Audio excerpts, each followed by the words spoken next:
the last time he sent the money, it was not enough to buy all the provisions. Oh, sorry, I forgot to tell him.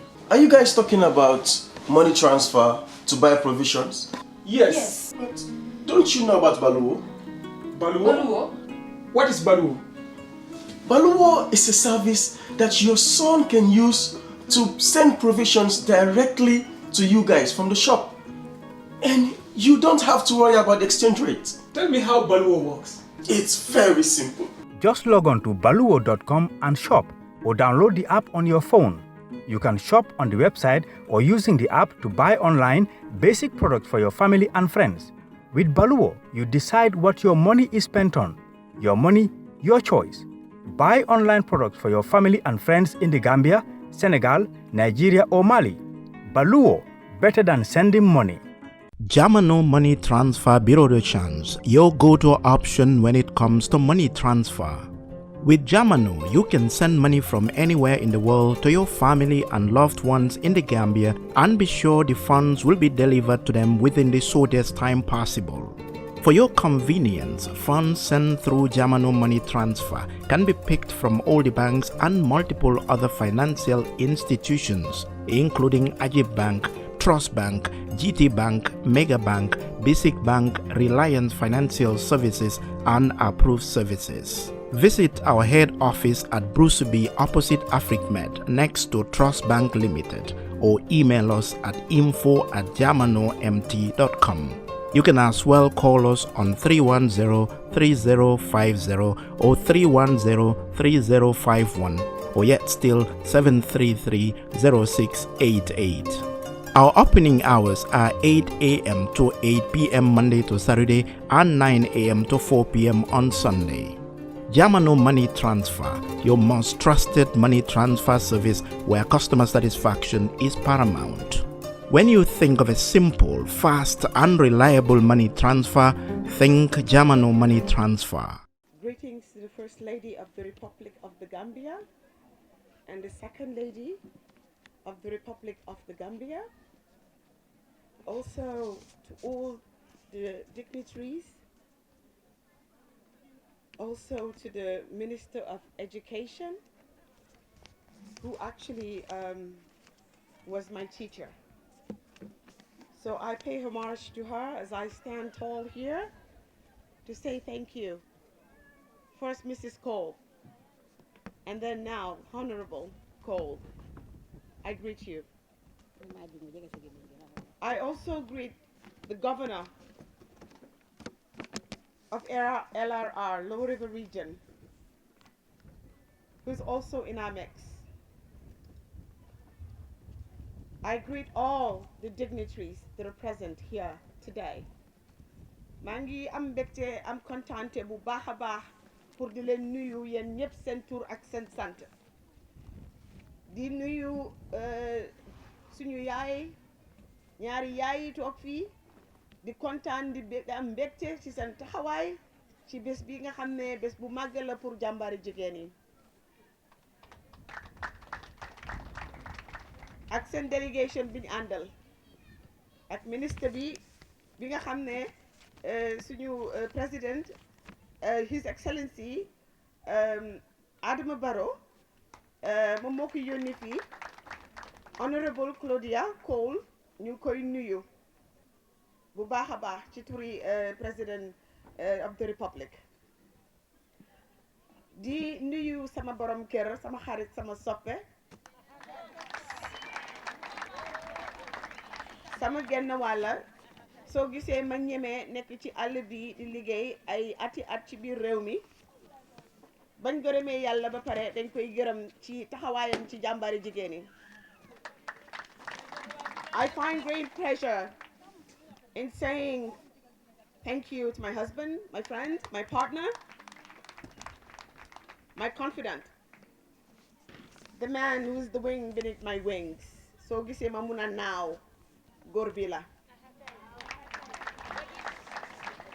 Yàlla na ko yàlla jàppale soo gisee ma man la ma man tey ba kàttani yàlla ba ñu yàlla joxe doole bi pour ñu liggéey jàmbaar bi ñu jaay ko moom tamit idea bi moom mu jënd ko macha allah te yéen damay ñëw jógee fii sax dellu America ma mel noo xam ne sax parce que boo nekkee ci àll bi yéen da ngay toog ba doo xàmmeeti sa bopp da ngay ñuul kuk sa bopp bi du baax sa loxo yi du baax sa tànk yi loxo yi yëpp sa tànk yi yëpp mu wow damay yégg ma ne ko baal ma àq su ma may ma ñaari semaine ma defaruwaat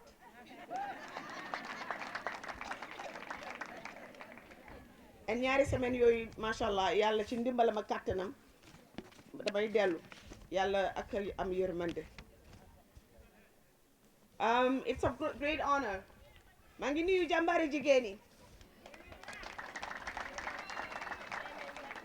tey ñii ñooy representative yu jàmbaari jigéen yi ñu ñëw agsi fii teew fii but ñun 7000 lañ ci dëkk bi 7,000 women strong all over the country. As I rise today, I rise the voices of 7,000 women in this country.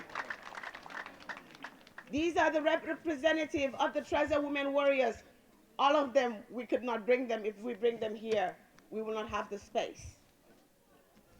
So we are very grateful. Yena gore, yena jara andal, yena jambar. yéen a bëgg a jàmbaari jigéen yi liggéey bi yéen a ko jël yéen a ko moomal seen bopp bañ ñëwee liggéey bi jaay leen ko ngeen jël jaay liggéey bi moom ko ba tey ngeen noppal ma yàlla leen yàlla noppal taxaw bu ngeen taxaw ànd ak yàlla ruubewu leen yàqantewu leen bokkante ndey ak baay.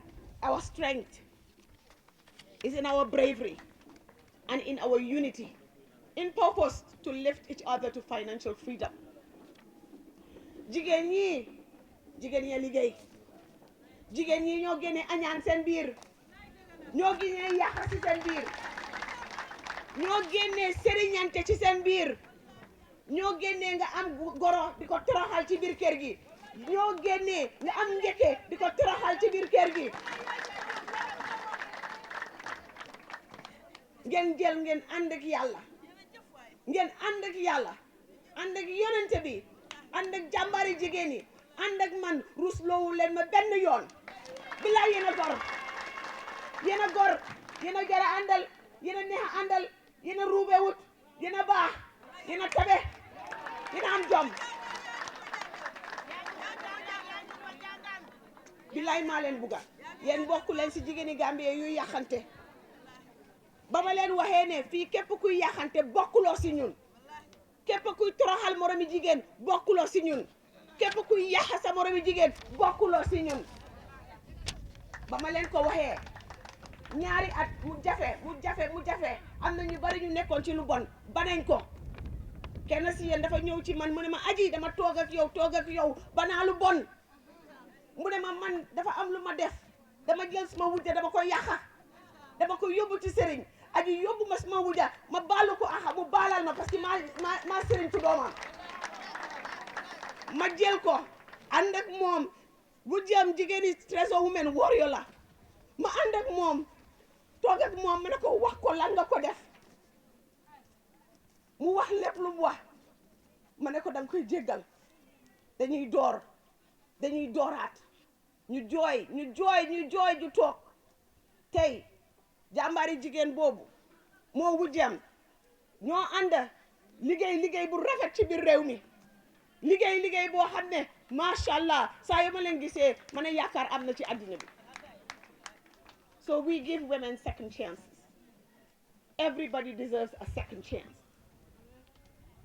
And whatever happened to your life today doesn't determine the outcome of what it could be. ñun dañuy defaru ba defar suñ boppa mun a defar keneen ku defaru doo mun a defar kenn wax naa leen ko boo leen defaru doo leen mun a defar kenn boo baaxul doo mun a def lu baax lu newul ci yow mënuloo ko génne jox ko ci keneen loolu tax ma ne leen baax leen njëkka kuy uti ci yàlla di jëm ci yàlla doo ruube doo bon doo sàcca doo wax lu ba da ngay jub jàmbaari jigéen yi I can tell you yéen mi nga xam ne yéen a may seede suma jigéen yi jub nañ soo leen ne indi leen ci table bi ñu indi ko soo leen waxee ne indi leen waxtu bi ñu indi ko ruubewuñ defuñ dara lu bon tey may taxaw bi ci kanami yàlla di seede ne suma jigéen yi ni ñu baax lañ We have 7,000 women across the country. We are farmers. I became a farmer 4 years ago. As the president of the Tresor Women Warriors, I need to know what our women go through in this country. I needed to be a farmer. I farm with these women. I have jelna ngosi ma toog ak jigéen yi 7 o'clock ba 7 o'clock ci guddi ñeneenti at béy naa ci biir réew mi béy naa gerte béy naa wonjo béy naa ñebbe béy naa dugub man mii suma boppa 7 hectares man suma boppa boo jigéen yi nekkee ci dara danga ci war a nekk nga xam seen jafe-jafe si jafe-jafe yooyu si lañ gis ne jigéen ci biir réew mi fii pour mu am land pour liggéey jafe-jafe la ci biir réew mi. For women to have access to land is a problem in this country. jigéen yi ci kaw gi li ma gis du ñuy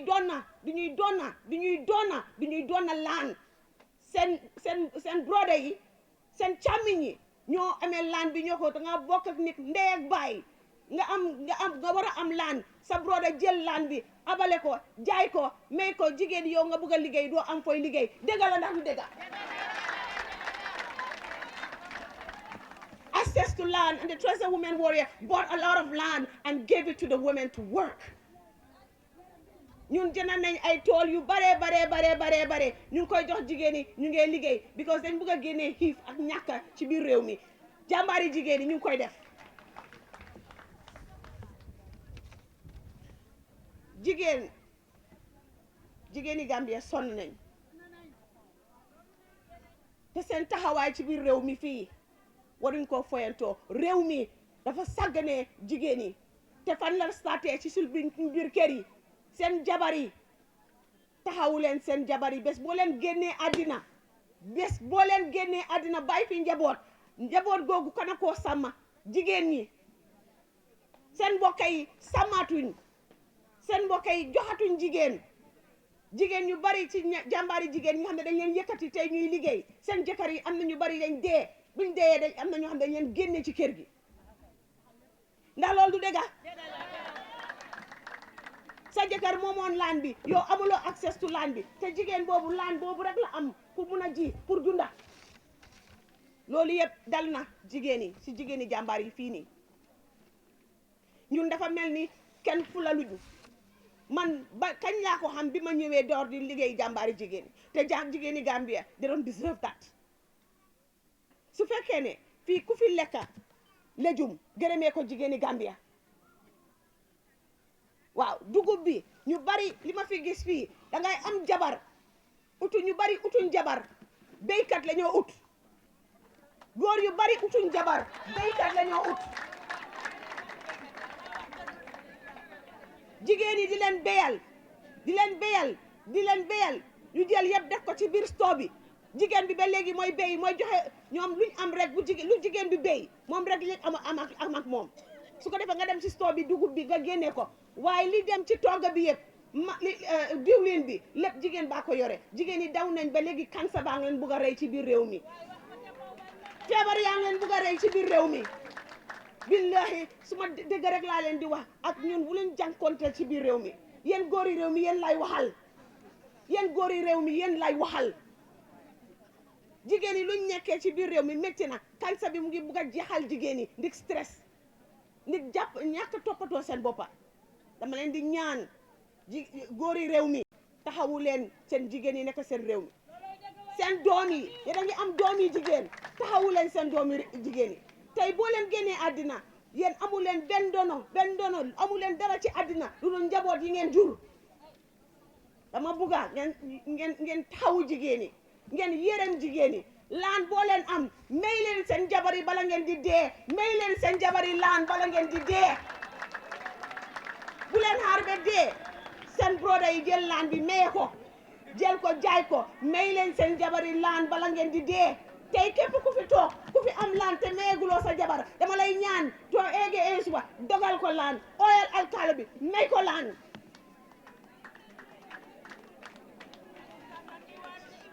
góor yi laay waxal de dama leen di laaj ndax tey li ma wax dégg ngeen ko ndax di ngeen nangu jabar yi ngeen am ngeen dogal leen laan soo leen fi jógee suba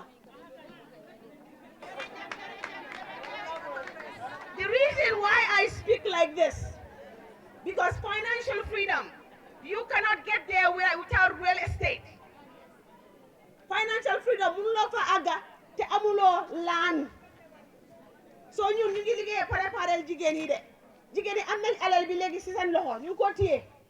Dañ bugga loo xam ne dañ ko bugga sàmm ëllëg. So land rights for women, land rights for women, land rights for women. Su ko defee ñu génnee xiif ak ñàkk ci biir réew ñun jigéen yi mun nañ koo def nañ ko. We have done it. Tresor Women Warrior wane na ci 5 years ne ñun man nañ ko te réew mi dinañ ko taxawal dimbale gouvernement bi liggéey ak ñoom pour réew mi jëm kanam. So boole leen ñu ci réew moomu liggéey boobu. Jàmbaari jigéen ñi 7,000 across the country. Farmers, commodity traders, ñu ngi ci luuma yi jënd ak jaay dañoo dem ci luuma yi da ngaa gis suñu benn jigéen jël $1 million yi yéen dugal ko déggal la dégga te duñ jënd ci kenn ci jigéen yi. We have actually taken the step to be financially free. We are doing it. Women who didn't have $10 in their pocket today, they're going across the country in Lumas. They have over $100,000 in their account today. The Tresor Women Warrior has done it. All these women you see here, we all have bank accounts, all of us. And we save every month. And every 6 months, we do profit sharing. Dañuy denc suñu xaalis juróom-benni weer bu nekk ñu génne ko ñu tasaare profit. Lu compagnie yi di def, compagnie yu mag yi di def, jigéeni jàmbaar yi ñu ngi koy def juróom-benni weer bu nekk. Every 6 months, compagnie yi ngeen di invest in America, in Wall Street, ñun am nañ suñu on Wall Street, ñun jàmbaari jigéen. Ñun ci poultry, jënd ak jaay. We also have a microfinance. Now, we have a Visaka. Bank bi nekk Mamour Fana, juróom ñetti at ci gannaaw lañ ko start. We have a bank, a great lending scheme in Mamour Fana. 3 years ago, we actually piloted 1.5 million in that bank. Today, we are worth 10 million.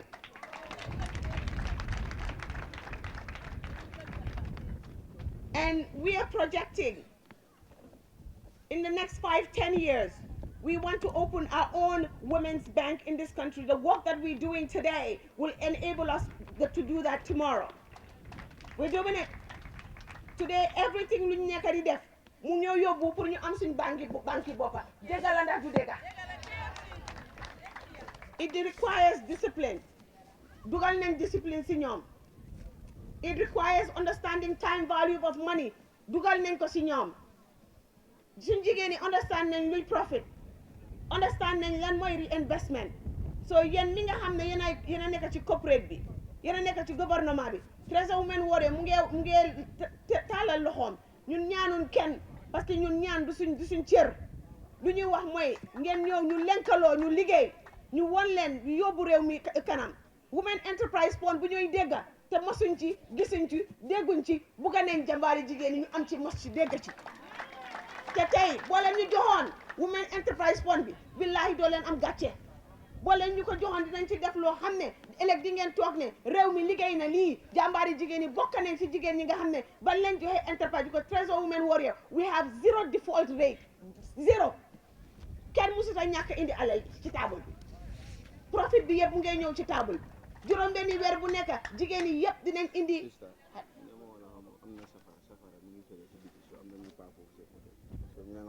Safara fan safara fire where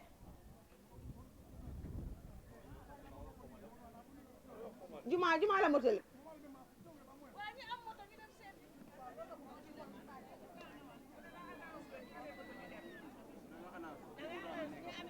kala ci biti ci mbedd bi karapaat ci mbedd bi it's okay. Okay.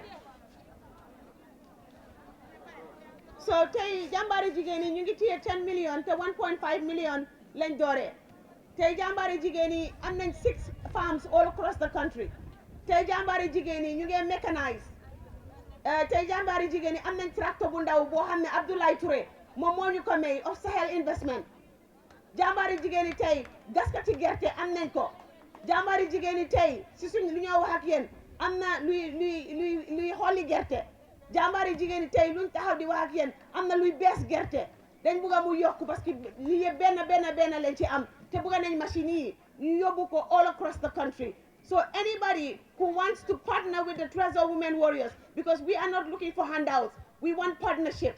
We want people to work with so that we create a win-win-win-win situation. This is what we are asking for at the Tresor Women Warriors. The Tresor Women Warriors works with young people. We had a summer camp for 35 girls. Si suñu headquarters bi fii dunda nañ ak xale yu jigéen yooyu for 2 weeks fii mashallah.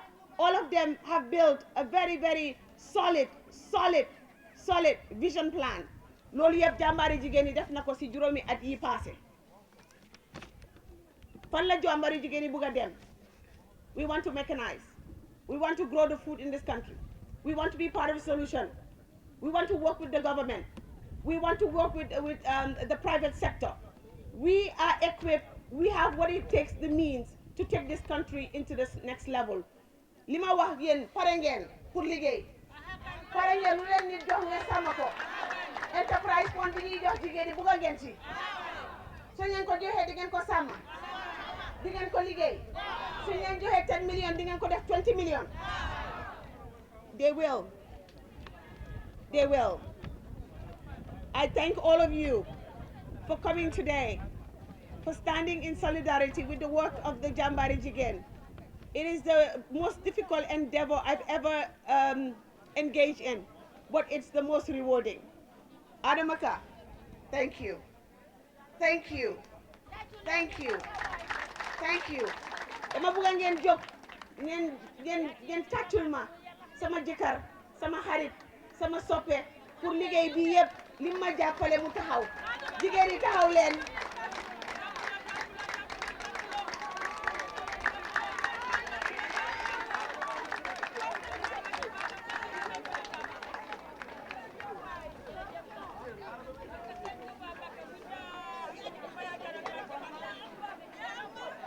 Kii sëy na ak moom ñaar fukki at ak juróom-ñett musuma dóor musuma saaga musuma yuuxu musuma mere kii mooy gor kii moo baax kii mooy papi jàmbaari jigéen yi Kapulo Antoine Mari Gambi borom maami Ilimani maa ngi lay gërëm di la santa si sa taxawaay si jàmbaari jigéen yi.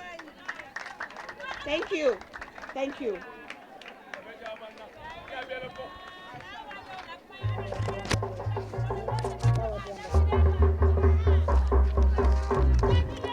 Dr. Margaret Ellis, who is the mistress of ceremonies for this very auspicious occasion.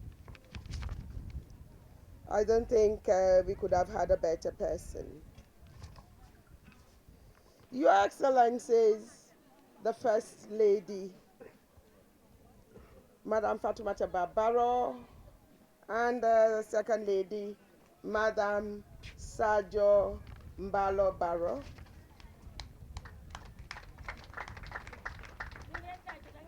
The President and spouse of Tresor Women Warriors, my dear Adi Kumba, whom I'm very proud of. The wife of the Vice President of the Republic of the Gambia, the Governor of LRR, the Chief of Quinila, I suppose, the Alcalo and Imam of the area, the National Assembly members who are here present, distinguished ladies and gentlemen present here in the persons of Mr. Mustafa Njai and all the many other distinguished gentlemen who are present here, whom I also understand are supporters of Adi Kumba's initiative. Mrs. Mohammed Jah and all the other distinguished ladies, wives of the ministers of state who are here present, the National Women Mobilizer, and the women councillors who are here present as well, invited guests, members of the media, all other protocols respectfully and duly observed. Perhaps I should first of all apologize for the bad sound of my voice this morning. I know we all understand that there is a lot of wind and dust, and there is some type of flu in the air, which I unfortunately caught over the last 2 days. But my voice is much more better than this usually. But nonetheless, I'll do my best so that you'll be able to hear me. I am indeed very, very humbled to have been asked by the President of the Republic of the Gambia, President Adama Barrow, to represent him and speak on his behalf and on behalf of the First Lady and Second Lady who are here, representing him as well. Because if they're here, we can see the President in them. So I, as a Minister of State, am representing him, but they are also representing him as his spouses. Because the saying goes, beside every successful man, there is a successful woman. And their presence here this afternoon is a clear manifestation of that. President Adama Barrow has been very successful in the way he's been leading this country up to this point, because he has two very strong women on both sides of him, supporting him to push the agenda of Yiriwa. Yiriwa is the new word, is the new slogan. I'm sure many of us here can remember when we had Tesito. Now it is Yiriwa. And what does Yiriwa mean? It means development. It means progress. It means moving forward with a vision. So, I'm representing the President. His spouses are also representing him here. I must say that I'm very, very proud today. I think I'm the proudest person in this gathering, if I may dare say. Apart from the spirits of the parents of the President of Tresor Women Warriors, who are watching from above, who are looking on her from above and are saying, "Go on, girl, go on. We are proud of you." I had a personal encounter with Ajikumba, and not only with her as a pupil in my school where I taught, but with her late mother. I could remember her late mother. She was also a very industrious woman. She was also a very pushful woman. She was also an entrepreneur in her own rights. And I would want to say, I have no doubts that Ajikumba, supported by her husband, Mr. Carr, and her dear twin sister, Ajindai, and all the ladies of the Women Warriors group who are here. I want to say, Ajikumba, congratulations. Congratulations for 5 years of hard work It was not easy. I know about it. You don't need to tell me. It's not easy to initiate anything, let alone to keep it going for 5 years. But you have been able to do so. And we want to congratulate you on this day and to say, keep it up, keep going. The sky is the limit. You are doing very well. You are doing very well by empowering the other half of society, which is the women and the girls. And I'm very pleased to have heard that the girls were also here, apart from their mothers whom you're working with. The girls were also here with you for 2 weeks, and you were educating them, sensitizing them, and empowering them to be able to take over from their mothers, to be able to stand side by side with the men and move this beloved country of ours, the Gambia, forward. Congratulations and thank you. Treasure Women Warriors, as I am made to understand, is all about women empowerment, women social and economic empowerment. What more can be more significant? What more can be more meaningful to work with the other half of society, who are the women, and try to uplift them?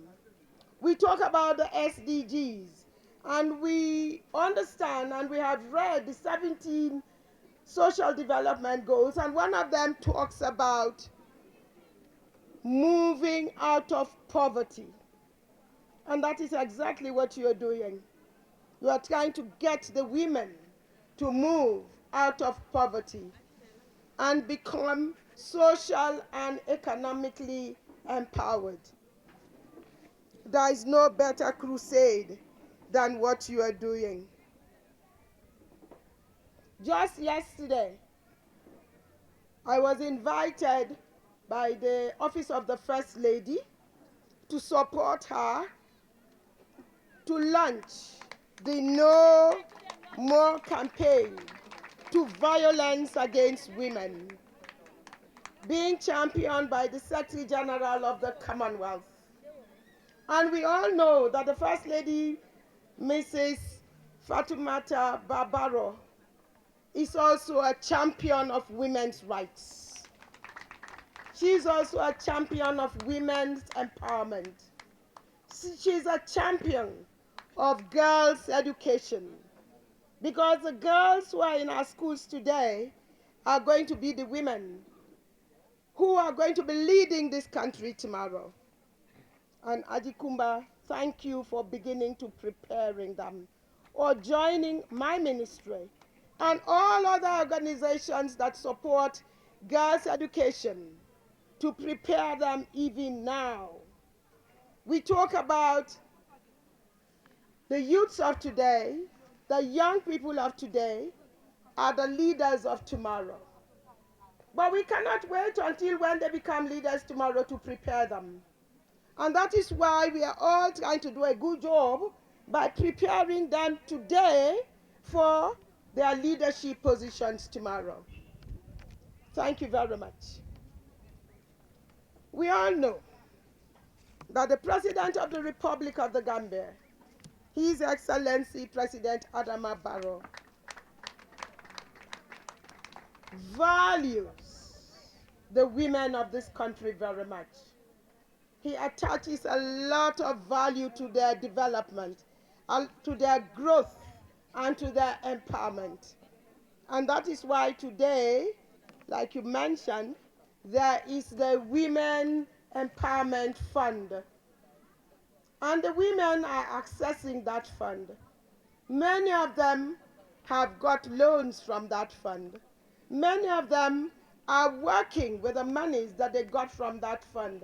And I can tell you that they are all feeling very empowered today, more than they were before.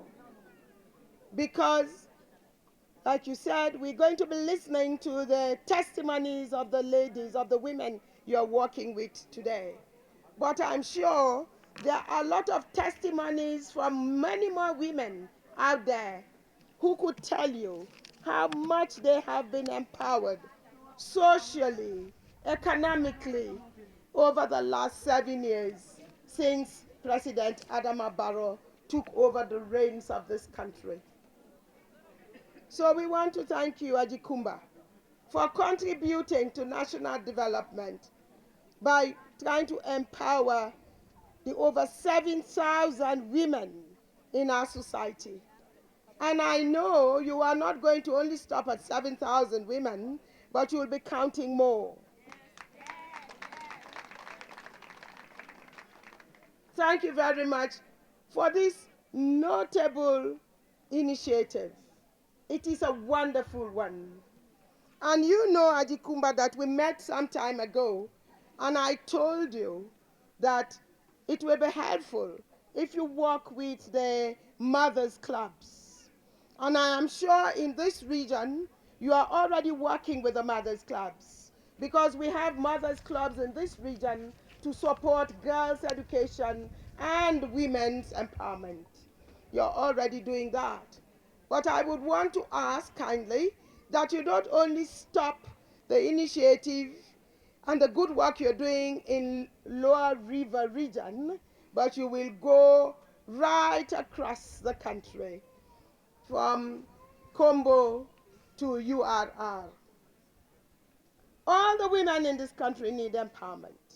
We prepare them in our schools, but then after the life of schooling, they have to go into the world, and they have to be able to stand up to the challenges, to be able to make sure that they push and they move forward, and they partner with the men of the Gambia to move our dear country, the Gambia, forward.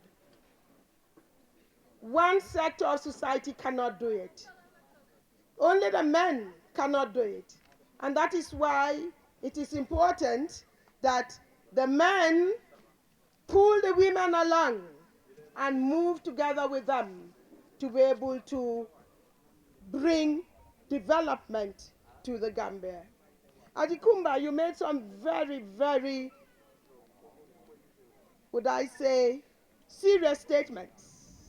I was thinking of another word, but I don't want to use that because I understand some of the men, particularly one sitting near me, was not very comfortable. And he said, I am not surprised that she's your student, because I have for many years been working in the promotion of girls' education for their empowerment. Since 2001, I have been pushing so that we will have the girls in this country educated. And I am proud to say, with all humility, that today we have the girls in schools, and they are not only accessing education, getting into school, but they are staying and completing their education, which was not so many years back. So there is hope for the Gambia. There is hope for the country. There is hope for women under the leadership of His Excellency, the President Adama Barrow.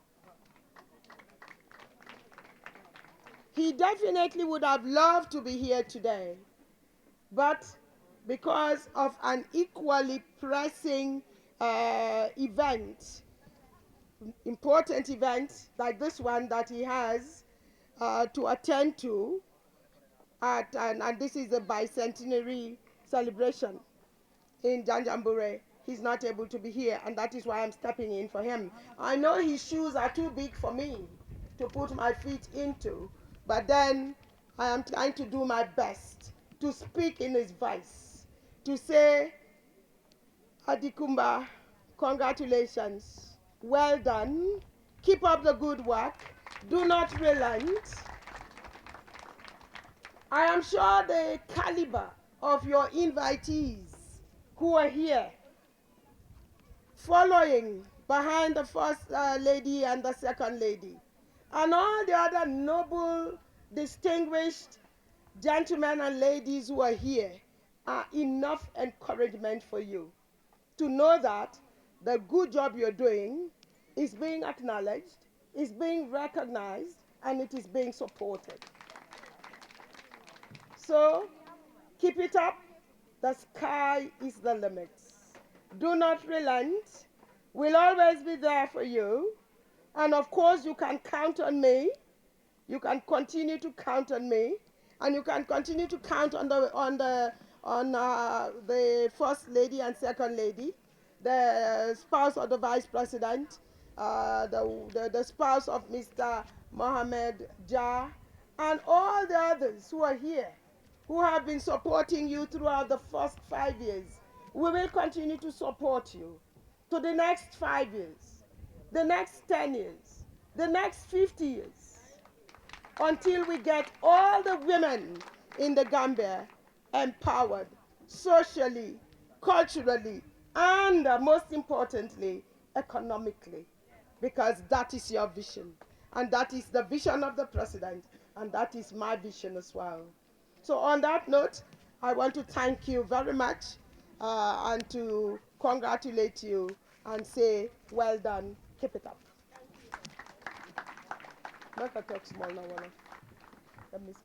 Jabari Sunjiti Dekabi, President Adama Barrow.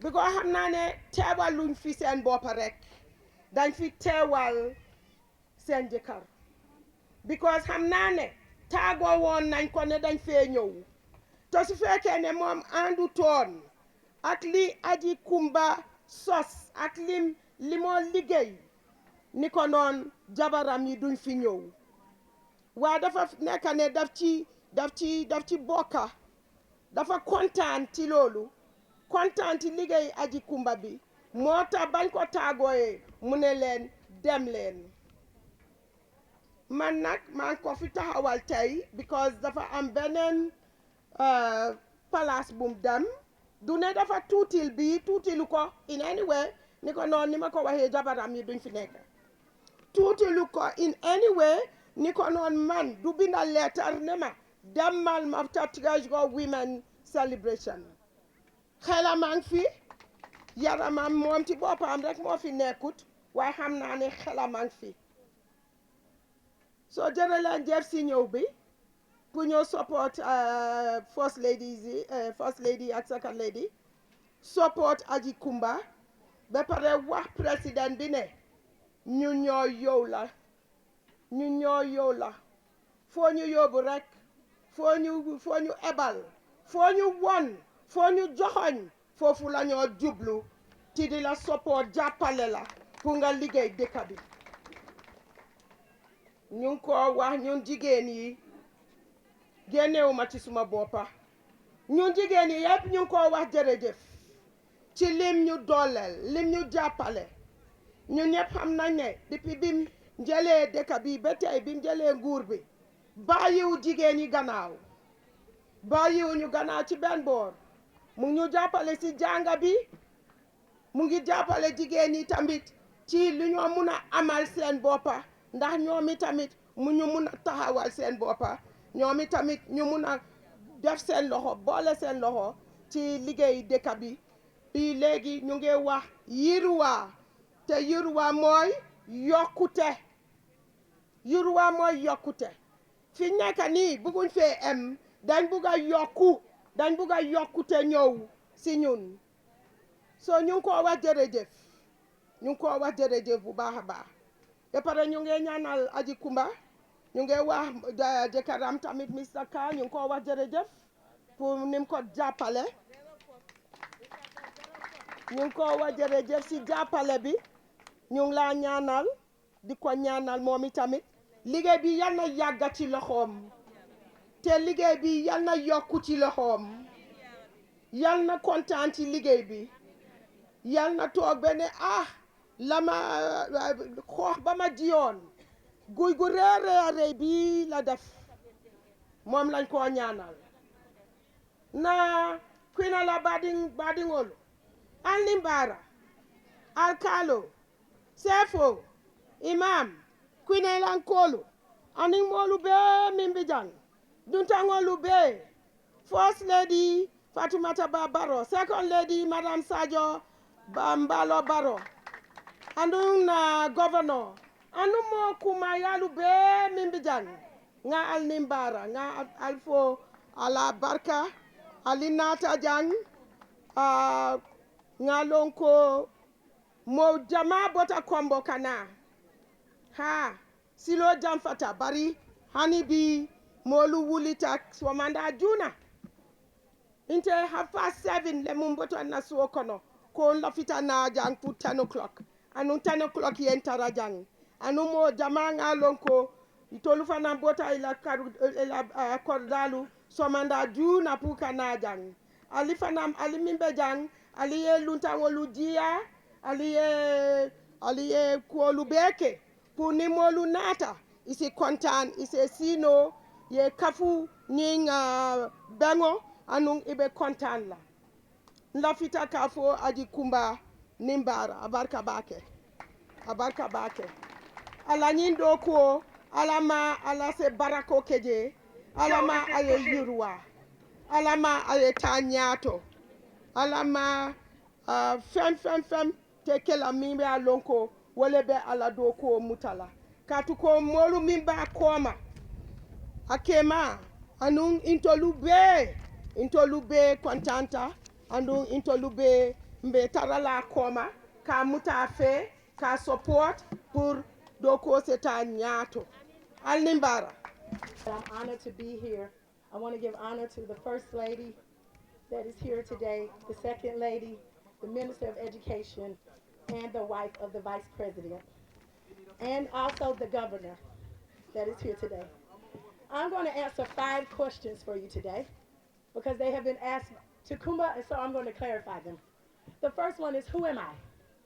I'm Dr. Sharice Mullins. I'm a serial entrepreneur who went from severe poverty in the slums in North Carolina and welfare to millionaire. I reside in Charlotte, North Carolina, and I'm the mother of 6 children. 6 children. I'm older than I look. And I am recently engaged, and with that, I added, with my own children, I added 3 additional children. So I'm now the mother of 9 children and 9 grandchildren, and the grandmother of 9 grandchildren. And still, I'm also the CEO of 3 successful businesses, 3 disaster recovery businesses. In the States, I work with the government in disaster recovery, resilience, and hazard mitigation to recover states and cities and municipalities after a disaster. That's what I do. I've been doing that now over 20 years, nearly 25 years. I'm also the CEO of Sharice Mullins International, a business coach, a best-selling author, a philanthropist, and I also am the recipient of the Presidential Lifetime Achievement Award from Joe Biden for my work in the community in disaster recovery and volunteering to uplift women in America. Why did I choose to invest in the Treasure Women Warrior, you may ask? Why? I made this decision because Treasure Women Warrior does, what they do with uplifting women is in direct alignment with what I've been doing in the States for over 20 years. It is important to me that I practice what I preach, that I don't do a lot of talking, but I put action behind my words. So that is very important to me, to put in the work. Too often, people do a lot of talking and no action. And so it is a role of mine, a requirement of mine, that you put action behind your words. And I invested in TWW because that is what I see when I see the TWW women. You put in the action and you put in the work and you bring the results. How did I get connected? That's question number 2. How did I get connected? Well, the work of TWW reached my ears in America. It reached my ears. And because it reached my ears, I called my executive assistant who is here with me today. And I told her, you have to find this woman, Aji Kumba. You have to find her for me. She said, what? I said, I want you to go online and find this woman in the Gambia, in the Republic of the Gambia, named Aji Kumba, and I want you to tell her that I want to meet with her. And she usually does that for me, so she said, okay, I will do it again. So she reached out to Aji Kumba, and Kumba did me the honors. She did me the honors. She was busy. She did me the honors of meeting with me. But after she met with me, I didn't hear back from her. So you know what I did? I called her again. And I said, I am serious about doing what it takes to uplift women. I need to meet with you. And so my team, we actually took a flight to Virginia and met with Kumba. We met with her because I wanted to hear her story. I wanted to hear her story, and I wanted to hear about who she was and what she was into and how serious she was about it. The evidence was already there, so I knew she was pretty serious, but I wanted to hear it for myself. And so after leaving Virginia, this is what sold me to the vision of TWW. What sold me, the next day, after our initial meeting, my team met with Aji Kumba again in her office in Virginia. And the entire process of what TWW does and the entire process of how they uplift women, it sold me from every aspect of what they do. And the proof is in the pudding. What I like to say a lot when I'm speaking and when I uplift women is that your fruit speaks for you. You do not have to go around and announce who you are.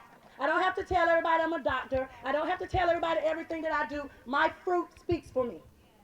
And so that's what I see when I see TWW. The fruit speaks for itself. Now, the thing is I listened to Kumba in that meeting, and I decided I'm not going to talk, I'm going to invest. I want to make sure that women are uplifted and that they are represented by other women, that we're not fighting, that we're not pulling against one another, that we're actually, no matter where you're from, if you're a woman, you're a woman. And it doesn't matter if you're in the United States, if you're here, you are a woman that needs to be represented. And so it makes me feel good to see so many powerful women here today that are uplifting other women. And another thing I wanted to talk about is, what are my intentions? What are my intentions? My intentions, it is my desire to bring awareness to the Treasure Women Warriors in the United States. I've already begun to do that, but I'm going to, when I leave from here, I'm going to be here for 3 weeks with my team. But when I leave from here, I'm going to announce it all over the world, what TWW does. And it's already there. It's all over the world. But I think people need to know what is going on in the Republic of the Gambia. Because in the States, we get fed so many lies about Africa and about the Gambia. We've been fed so many lies. It is my dominant intention to destroy whatever they believe to be true, and to know that there are sisters in the Gambia that are really putting in the work. They are really uplifting women. It is also my intention to get other business professionals like myself that are looking for ways to invest their money, to invest it in the Treasure Women Warriors, because it is an investment worth doing. The results, the fruit speak for itself. So Aji Kumba, I don't have the human words, and I'm almost done. I don't have the human words to speak for how powerful this woman is. As a sister, her love transcends her undying loyalty, even for us in the States.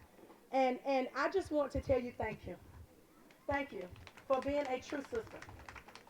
And what she's done, and what she's done in her work, in her hands, they've been outstretched to all women, no matter where you're from. And her arms are locked with women worldwide. I'm a witness to it. I brought my team because I told them you need to see this for yourself. Me telling you about it is not enough. I brought some of my team because I wanted them to see a bit of what Aji Kumba is doing. Like she said, everyone couldn't fit here and couldn't be here. But I wanted them to see a bit of what she is doing. And I want us to continue to uplift this woman. I want us to continue to uplift this woman, but not just with lip service. Not just with lip service. We hear enough of that. Put your money where your mouth is. Invest. We cannot, talking doesn't get things moving. We have to invest. We have to give so that people can be uplifted. And this is the last thing I want to talk about. I want to talk about, last but not least, I want to talk about collaboration. How important it is. How important it is to collaborate. When we uplift women, when we collaborate with other women, mentally, physically, emotionally, and financially, we uplift and shift the trajectory of societies. We do. It is important that we move as a force and not run from collaboration. It's nothing to be afraid of. Collaborations help us have a bigger impact, and by locking arms with like-minded individuals. If we're not like-minded, we're not going anywhere anyway. But if we are like-minded, we are an unstoppable force. And so collaborations lead to more innovations, efficient processes, improved communication, and increased success. Increased success is what collaboration does. And last but not least, it helps us reach goals. And most importantly, collaboration changes the world. Who would have told me just 5 years ago that I would be standing in the Gambia? I didn't think it was, I know I could have came, but I didn't even know that this would even happen. And so I'm honored to be here today. And I give honor to everyone here today who has come. It is an honor to be here, and I wish you all abundant blessings and much love. Abaraka. ndax am ngeen seen xëy bopp wax dëgg yàlla waaye bàyyi ngeen ko ñëw teew ñu kontaan bu baax a baax ak seen délégation bi ngeen àndal yépp di nuyu kay su la yeeg ministre yi fi nekk ak chef yeeg alkaali bi imaam nuyu na ñëpp si dëkk bi di ko di dalee nuyu bi nag KMC ndax bala maa nuyu suma bopp ma nuyu suma yaay démb la woon du tey aji am yi ak suñu bàjjen nuyu naa la yéen ñëpp yéen si ak sa délégation bi maa ngi leen nuyu bu baax a baax mboolem koo xam ne yaa ngi fi teew rek nuyu naa leen ah aji kumba moom su may bone duma ko nuyu Adama lay nuyu wolof njaay ñu ne lu njiig njaag te Adama ka muy njaag wax dëgg yàlla jaar nañ fu métti jaar nañ fu métti ah waa Maamu Faana nag dinaa leen nuyu jigéeni Maamu Faana ndax jigéeni Maamu Faana rusloofuñu ma benn yoon su ma nee jigéeni Maamu Faana nag mooy jigéeni Siyaara Sawut banque baa ngi Maamu Faana waaye Siyaara Sawut yëpp a cee jëriñoo ndax ñu fi ñëw tey ba fula du ñu fa bayee ko ñëpp a ngi fi teew kon jaara ba li ko dalee jaara ba fula du loolu du Siyaara Sawut rek kon nag nuyu naa waa Bulo yi te maa ngi leen nuyu bu baax a baax mboolem xam-xam ne jigéen boo xam ne yaa ngi ci Tresor wala da liggéey rek maa ngi laay nuyu da di kontaan ci yow ah di wax ne aji kumba lim def yombut de ndax ñun dañuy defar ba pare bala ñoo jox xaalis defar bee njëkk Tresor waru bi man bala cee dugg man mi nga gis nii keroog bi maa dugg si néeg aji kumba dama rus sax ndax ni ma mel waaw ndax booba am naa xel pour liggéey mun naa liggéey am naa doole waaye amalu ma liggéeyee ma jaaxlee lool nag gis liggéey te amala loo liggéeyee keroog bi ma gisee aji kumba mel ni da kumba xam téeméeri at xoolu ma dalal ma waxtaan ak man ba nga xam ne bi ma joxee xaalis bi ma foog ne ndax kii kay man millionnaire naa ba pare mu won ma ne war ngaa mën a tekki war ngaa mën a am lu góor ñi am sax waaw góor baax na jigéen baax na ku nekk dafa war a liggéey mën a jëriñ boppam suma projet bi ma yóbbu si aji kumba bi ma ko yóbbu 600,000 la projet bi laajoon kenn dama ko wax moom téléphone bi su ma àggee ci moom dafa compte 600,000 bi teg ko suma loxo du ma tàyyi di ko wax mukk te 600,000 boobu laa dooree liggéey ko mu nekk 900,000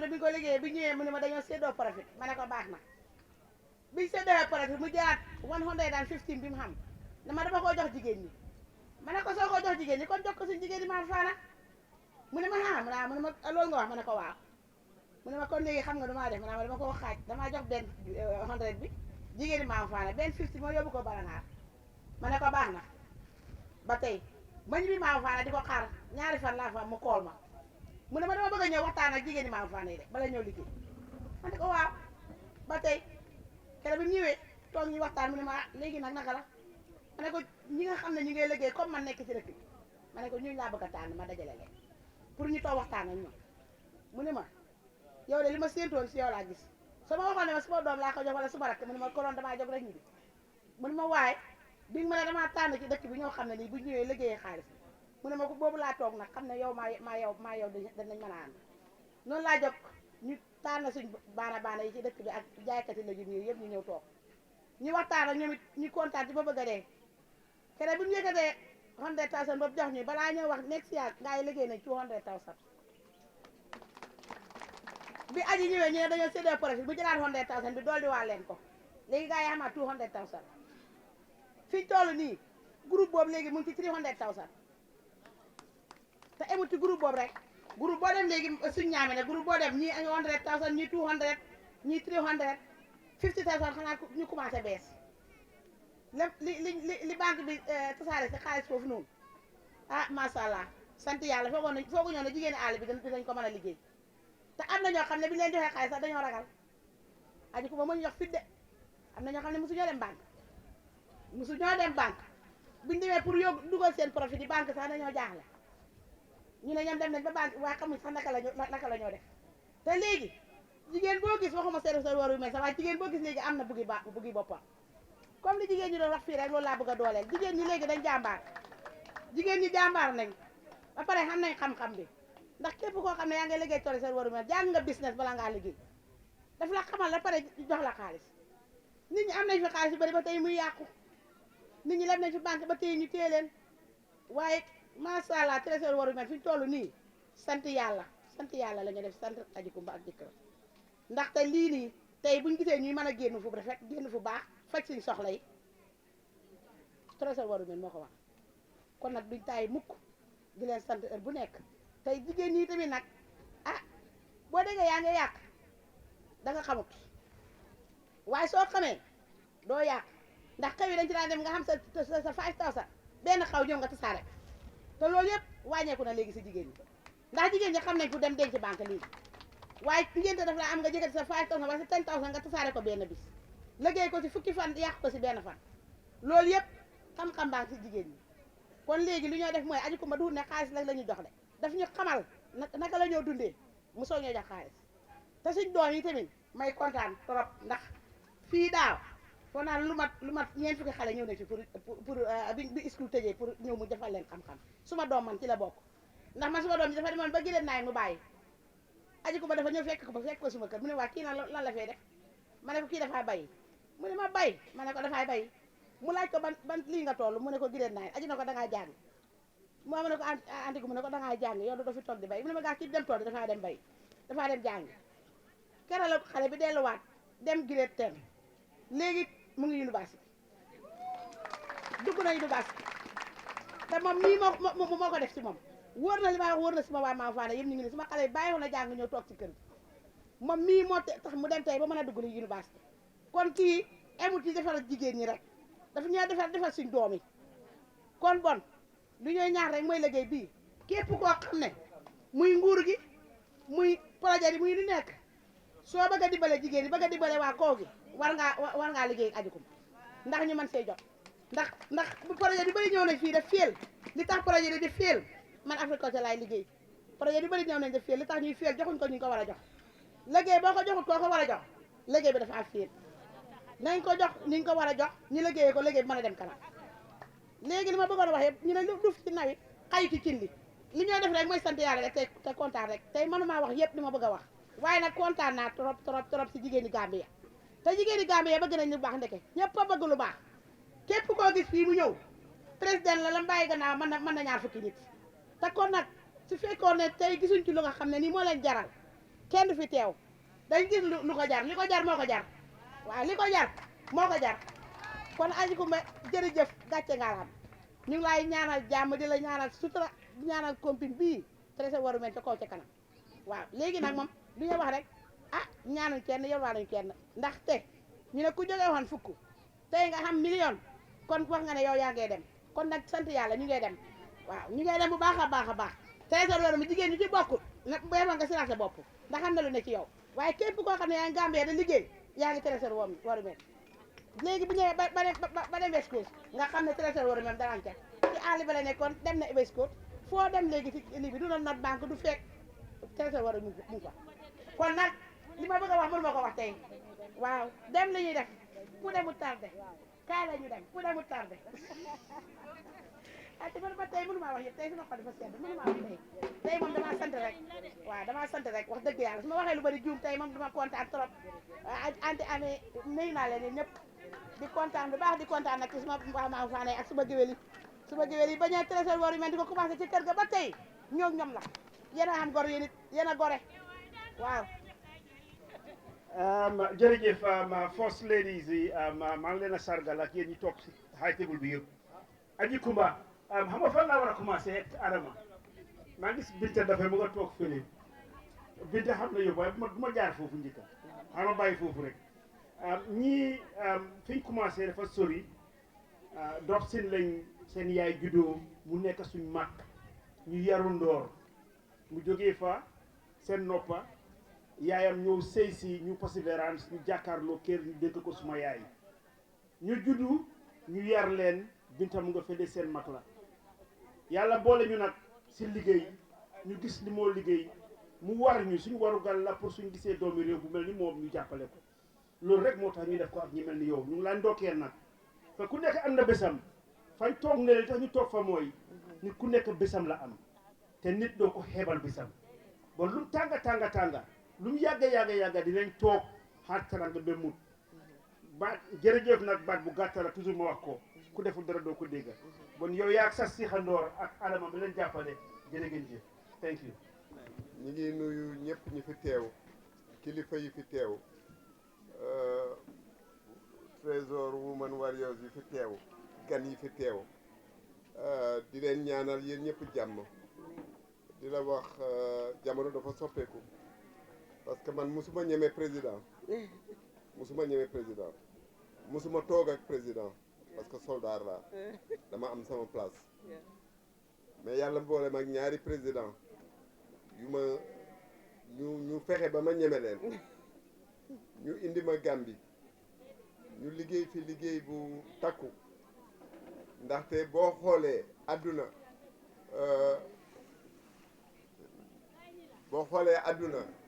jigéen bu amee fukki at ak juróom mi ngi commencé feebar xale bu góor bi da lañ koy laaj dara jigéen bu amee ñaar fukki at fanweeri at mi ngi commencé nekk kilifa xale bu góor bi da lañ koy laaj dara jigéen bu amee ñeent fukki at jëm ci juróom ñi fukki at mi ngi commencé feebar te feebar yooyu am na ay feebar yu mel na cancer yu mel na high blood pressure yu mel na failure renal yoo xam ne mun na yóbbu bakkanam xale bu góor bi ci lay commencé nekk nit ci lay commencé am njëriñ ci société bi fekk jigéen bi tàmbale na ko fanweeri at ci ginnaaw di am njëriñ loolu la ñu bëgg taxawal ak yéen pour jàppale leen ndax jigéen fi mu war a am njëriñ réewam la ko feebar di commencé dugg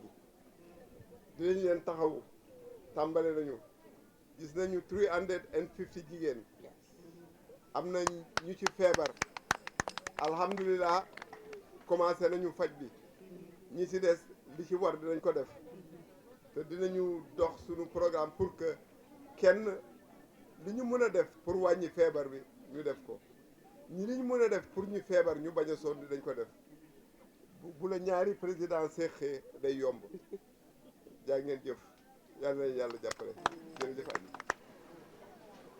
asalaamaaleykum.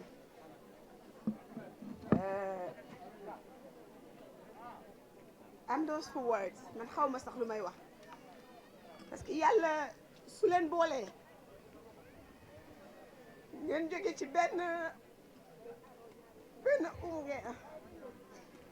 a jóg ba ñu bokkal lépp muy sama xarit muy sama confident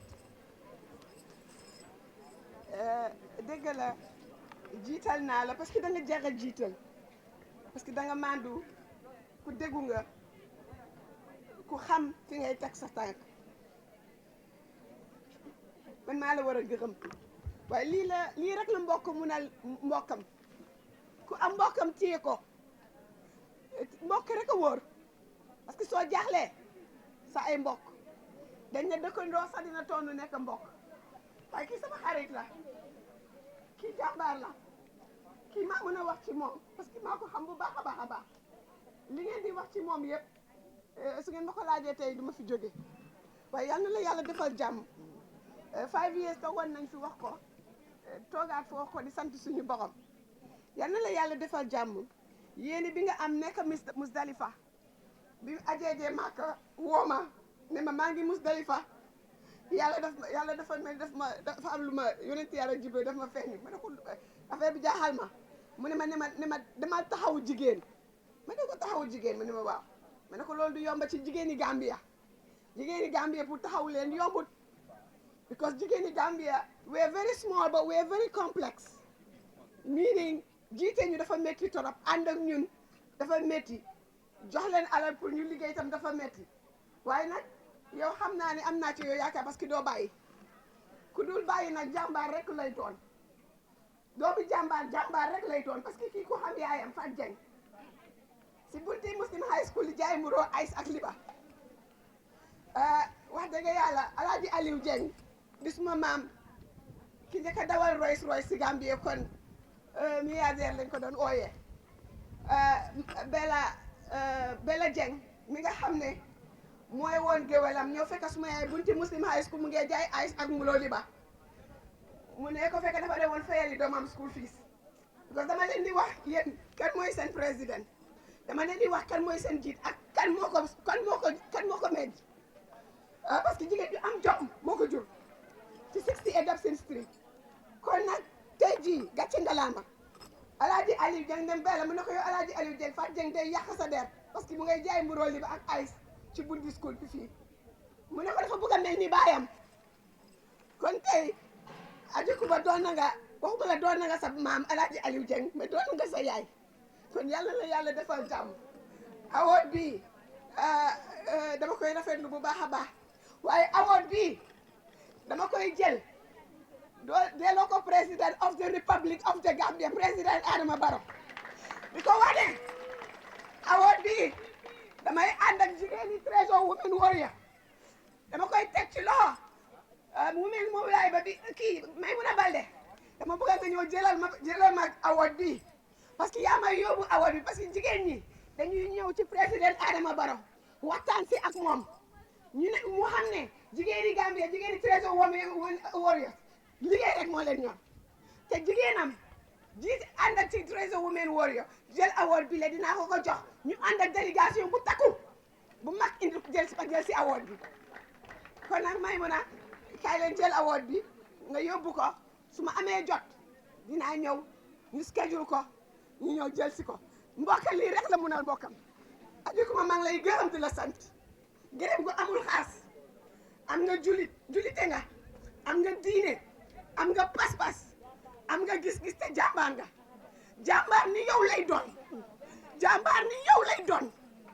jàmbaar kuy war jàmbaar ku bëgg a jàmbaar rek su la gisee yàlla na taxaw xam ne yow jàmbaar nga parce que ku ànd ak yow loo wax rek moom ngay def loo bëgg a yàlla la ko yàlla defal yàlla yokk sa jàmm kon nag Maymuna Adama Barrow sama càmmeñ la Adama Barrow sama xarit la parce que ànda Demba 7 years du benn bés kon nag ku wax mu ne la Adji Ndeye sama jigéen la kon yow damay jël award bi teg ko ci sa loxo nga yóbbul ma ko sama càmmeñ yóbbul ma ko sama xarit wax ko jigéen ñi nañ ko jël si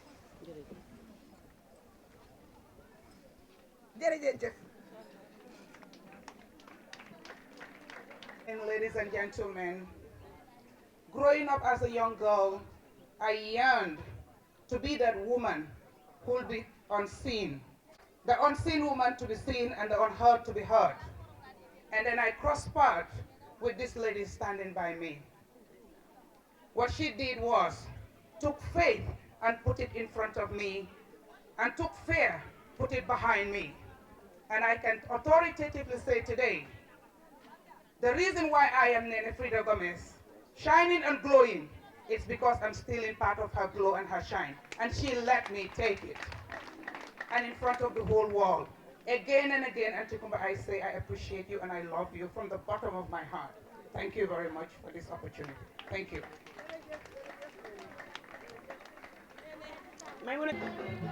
Actually, it means a lot to me. My name is Binta Bakutu Conte, and thank you, Ker Fatu, for coming. Fatu is my boss, my lovely sister, and I love her work.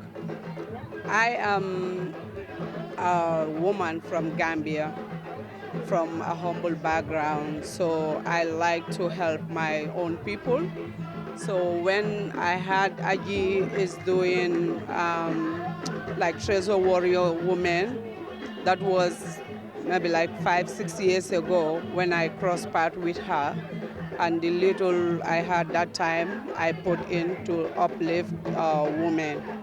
Myself, I'm a farmer. My mom used to do gardening, like gardening, vegetable gardening to support us. So I'm a farmer right now. I have 3 to 4 farms. I am developing myself, and I'm a businesswoman.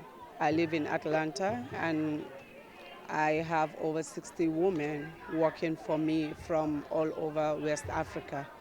So yes, I would like this to continue. Gambia, we have a lot of like smart women that are talented. You don't need to be educated, like go to university for you to be rich or to be making your own money, to have your own financial independence.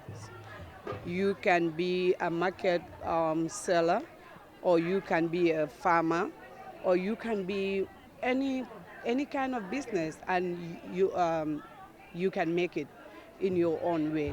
So yes, of course, if I have the opportunity, I will do it all over. I love to support women. With men, they're the head of family, but we know that daily struggles our husbands and dads, they go through every day. And like the kids, they come to women first, anything they need. So for example, if there is no food in the house, probably the husband can just go somewhere else. But you as the mother, the kids will always come to you and say, I'm hungry, I'm hungry. So I think it's very important for the government of the Gambia or anyone who can support women like Aji Kumba others are doing to come and support the women. It's really important, yeah. Islamic microfinance is becoming an increasingly popular mechanism for poverty alleviation, especially for developing countries around the world. This microfinance service adheres to the principles of Islam as a form of social responsibility. Yona Islamic Microfinance is the Islamic microfinance of choice in the Gambia, trustworthy and reliable. At Yona Islamic Microfinance, we provide savings products, current accounts, financing products in conformity with Islam. In addition, Yona Islamic Microfinance also offers local and international remittances, Takaful Fund, management of Zakat, management of Awqaf, trading and investment, and building of strategic partnerships to bring financial services to the doorstep of the poor with donor projects, madrasas, youth organizations, women groups, and farmer organizations. Make a choice with Yona Islamic Microfinance today. For more information on Yona Islamic Microfinance, call 377-2151 or 9832-151 or visit Yona head office at Tipa Garage, Bakote, or visit any Yona branch located countrywide near you.